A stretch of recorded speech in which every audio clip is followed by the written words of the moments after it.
Hello and welcome back to the Skeptic Fox channel. So the other day I got sent an article from The Guardian from one of my friends with the title Alt-Right Online Poison Nearly Turned Me into a Racist. So I thought we'd have a quick look through this to see what it's got to say. So this is the first paragraph. I am a happily married young white male. I grew up in a happy conservative household. I spent my entire life, save for the last 4 months, as a progressive liberal. All of my friends are very liberal or left-leaning centralists. I have always voted Liberal Democrats or Green. I voted to remain in the referendum. The thought of racism in any form has always been abhorrent to me. When Leave won, I was devastated. So already we sort of can get a feeling of how this guy understands absolutely fuck all, because he's already suggesting that the referendum result in choosing to leave was done out of racism. Well, it fucking wasn't, and I don't know how many times people have to point this out to you for people to get it through their thick fucking heads that it was a protest vote. It was a vote that showed people are fed up of the establishment. The vote wasn't won because of racism. I was curious as to the motives of the Leave voters. Surely they were not all racist, bigots, or hateful people. I watched some debates on YouTube. Obvious points of concern about terrorism were brought up. A Leaver cited Sam Harris as a source. I looked him up. This intellectual freethinker was very critical of Islam. Naturally, my liberal knee-jerk reaction was to be shocked, but I listened to his concerns and some of his debates. Well, first of all, Sam Harris, as to the best of my knowledge, isn't actually part of the alt-right. Also, criticizing religion is something that Sam Harris has done. He's done this with Christianity before, so I don't understand why him criticizing Islam is a fucking problem. And just the fact that Islam being criticized just annoys you so fucking much. I mean, surely that says a lot more about your tolerance of other ideas than it does about Sam Harris's criticisms on Islam. This, I think, is where YouTube's suggested videos can lead you down a rabbit hole. Moving on from Harris, I unlocked a Pandora's box of it's not racist to criticize Islam. Well, that's right, because Islam's not a fucking race. Eventually, I was introduced by YouTube algorithms to Milo Yiannopoulos and various anti-SJW videos. SJW, or social justice warrior, is a pejorative term directed at progressives. Well, Milo Yiannopoulos is a gay Jewish man who's known for dating black people. I mean, if that's your best example of a racist bigot, then oh, Jesus fucking Christ. Uh, Carrying on. They were shocking at first, but always presented in an innocuous criticism from people claiming to be liberals themselves, or centralist, sometimes just regular conservatives, but never ever identifying as the dreaded alt-right. So these people who you're not fucking naming aren't alt-right then. Like, you've literally just said it. They don't claim to be. If they say they're liberals, they're liberals. If they say they're centralists, they're centralists. If they claim they're just normal conservatives, they're conservatives. I mean, like, who the fuck are you to dictate whether these people are alt-right or not? For 3 months, I watched this stuff grow steadily, more fearful of Islam. Not Muslims, they would usually say. Individual Muslims are fine, but Islam was presented as a threat to Western civilization. Well, this again, I mean, like, well, yeah, you can separate your criticism of Islam and your criticism of Muslims. I mean, I criticize Christianity. It doesn't mean I hate fucking Christians. And when people do criticize Christianity, that's not something that's brought up. So why is it brought up for Islam? I mean, there is a fucking double standard when it comes to criticizing Islam compared to other religions. Fear-mongering content was presented in a compelling way by charismatic people who would distance themselves from the very movement of which they were part. But they weren't a part of the fucking movement. You've just stated that they weren't a part of the movement. Jesus Christ, this fear-mongering bullshit, man. At the same time, the anti-SJW stuff also moved on to anti-feminism, men's right activists, all that stuff. Well, a lot of the SJW and anti-feminist stuff sort of overlap, because feminism is sort of the motherload of fucking crazy. And I hate the fact that you are implying that men's right activism is somehow fucking dirty. I mean, should we men's rights not really care about the suicide epidemic in men right now, or the unfair child settlements or divorce settlements? Why is that seen as fucking dirty, yet criticizing feminism for its absurd idea that we live in a patriarchy society in the West isn't dirty? I mean, for fuck's sake, man. I followed a lot of these people on Twitter, but never shared any of it. I just passively consumed it because deep down I knew I was ashamed of what I was doing. Jesus Christ, you weren't watching fucking child porn. You were watching some opinions on YouTube. Oh, for fuck's sake. I started to roll my eyes when my friends talked about liberal, progressive things. What was wrong with them? Did they not understand what being a real liberal was? All my friends were just SJWs. Well, just because you're a bit of an obnoxious dickhead about it doesn't mean the rest of the movement is. Even when in reality there is no fucking movement on YouTube. I mean, a lot of these people you're probably talking about, I'm going to take a wild guess and say you're talking about people like Sargon of Akkad. They're just individuals talking their opinions. They're not really part of a greater movement. But like I said, just because you're a fucking arsehole about your opinions and you've got some sort of superiority complex, that's a fucking you problem, mate. They didn't know that free speech was under threat and that political correct culture and censorships were the true problem. I don't think I've ever heard the term that it's the true problem. But it's certainly a fucking problem. I mean, like in Canada, where free speech isn't attacked by the law. In Australia, where you can't... Well, in Germany, there was a journalist who got shut down or got a video removed from Facebook, I think, for criticising Islam or criticising the refugees in her area. I mean, that is attack on free speech, and of course that's a fucking problem. Because as you like to shout out fascist at anyone who disagrees with you, shutting down free speech is fucking fascist. On one occasion, I am ashamed to admit, very diplomatically expressed negative sentiments about Islam to my wife. Nothing overly racist. Well, it can't be fucking racist because Islam's not a race. Just some of the innocuous types of things the YouTubers have presented. Islam isn't compatible with Western civilization. She was taken back.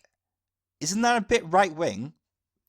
Well, first of all, I mean, like, if you've been diplomatic about it, why are you ashamed of expressing an opinion?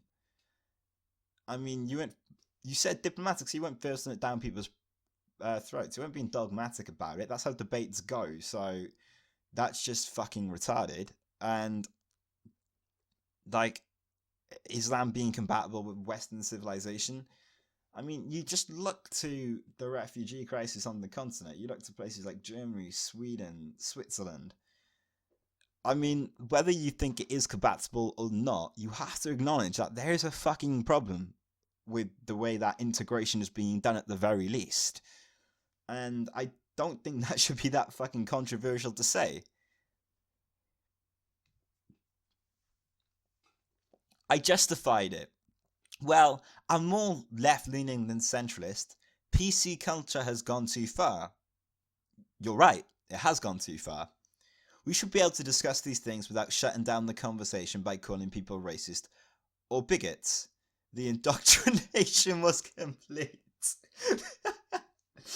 Oh, fucking hell. So the fact that you were defending the right to have an open debate, to have an open discussion without having the conversation shut down, meant that you were indoctrinated to the alt-right. I mean, surely the fact that you can't, by from what I'm gathering here, have an open conversation about these things now, and you live in an echo chamber, surely that just sort of says you're indoctrinated now by the regressive left. If you can't accept other people's ideas, if you're not tolerant of different opinions, that's more of a sign of being indoctrinated than having different opinions.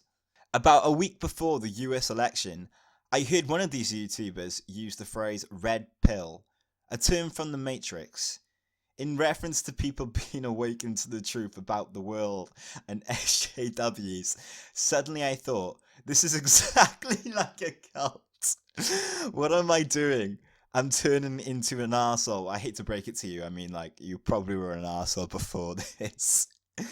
And, like, who are you referring to? I mean, it's hard to make a proper comment when you are just saying YouTubers. I mean, you need to be fucking specific, mate. And the red pill, I mean, that could have been a joke. It could have just been a movie reference that people understand and not meant to be nothing more than that. I mean, like, without you actually saying where this quote is from, I can't really comment whether you should have taken it to heart, but from the people that I can remember using these quote, I'm not going to say who I think they are just in case I'm wrong, but it was literally just a quote. Like, it wasn't meant to be taken literally, for fuck's sake. I would take every swear word under the sun to describe how I feel about tolerating such content and gradually accepting it as truth. I spent every day since feeling shameful for being so blind and easily coerced.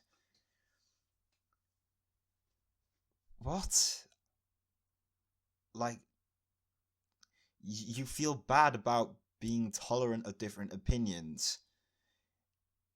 I mean, like, hang on. I mean, like, you complain about people criticizing Islam, which I'm going to presume in your twisted mind means that they're not tolerant of Islam because they're criticizing it. And you're saying that's bad. But then you're going to go on to say, I'm not going to tolerate this idea, which I don't like. I mean, it sounds a bit fucking hypocritical, mate. That's all I'm saying. US election day rolled round, and I was filled with dread. Trump wins felt like the EU referendum morning wing all over again.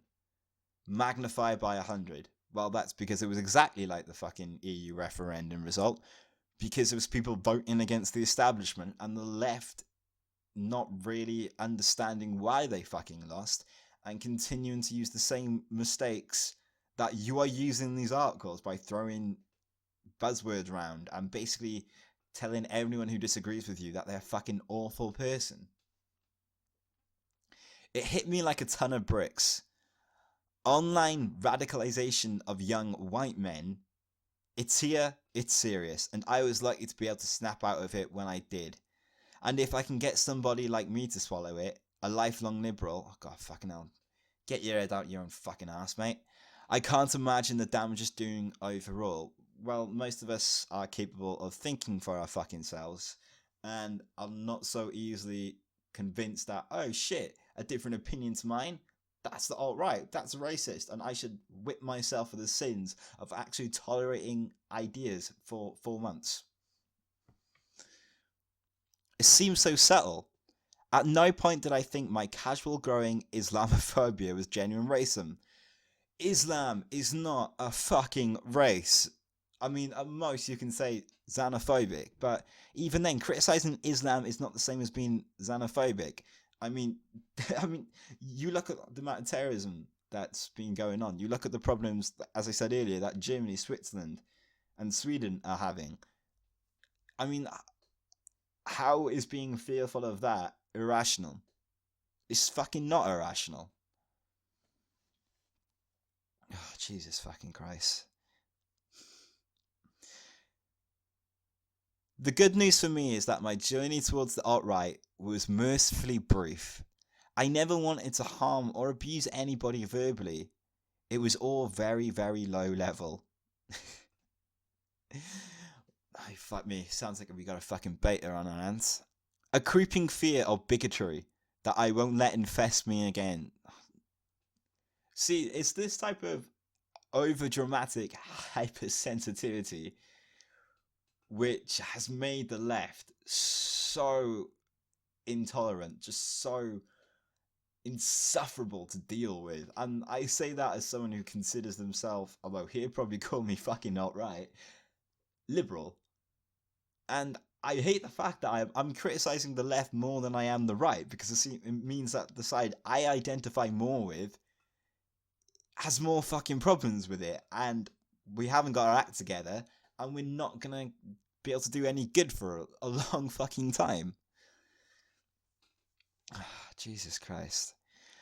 But I suspect you could, if you don't catch it quickly, be guided into a much more overt and sinister hatred. You mean like the sinister hatred you quite clearly have been demonstrating all the way through this article of people with different beliefs to you? And again, you're not really doing anything. You're not really naming any YouTubers. You're not really quoting anything apart from that red pill quote. So you're talking out your ass, mate. I haven't yet told my wife that this has happened. I honestly don't know how to. I need to apologise for what I said and tell her that I certainly don't believe this. It is going to be a tough conversation, and I'm not looking forward to it. Jesus Christ, you haven't slept with her fucking sister? I didn't think this could happen to me, but it did, and it will haunt me for a long time to come. Again, I mean, surely if the person you're with isn't willing to listen to you and your opinions, then maybe you should be having a closer look at who you want to spend the rest of your life with. I mean, if you have to apologize for having a different view, and as you said earlier, you said it in a democratic way, then, oh, fuck me, I don't even know anymore with this article. The author was not paid a fee for this piece. Well, I can only see this one of two ways, personally. This is either a fucking troll winding the Guardian up, and they have bit like they usually do for this bullshit, or it's quite obvious why the person hasn't been paid for this, because when you're indoctrinated and you genuinely believe something this fucking crazy, then you are gonna do whatever you feel like that you feel is good for the movement. So this article has basically been complete bullshit. I mean, like, they've got a picture of Milo Yiannopoulos, so I don't even think it's part of the alt-right. The only other name they really mention is Sam Harris. Again, not part of the alt-right. They haven't named any specific YouTubers. They've only really quoted a movie quote. And, I mean, the guy just seems indoctrinated. I mean, I feel sorry for him. I mean, it's what I imagine this article as what it's like in Steve Shive's head, with his wife just nagging in his ear, telling him that he's a terrible person for being a man and he must repent by his sins by calling anyone who disagrees with him a racist, sexist bigot. Oh, fuck me, I'm done. I'm the Skeptic Fox, and thanks for watching.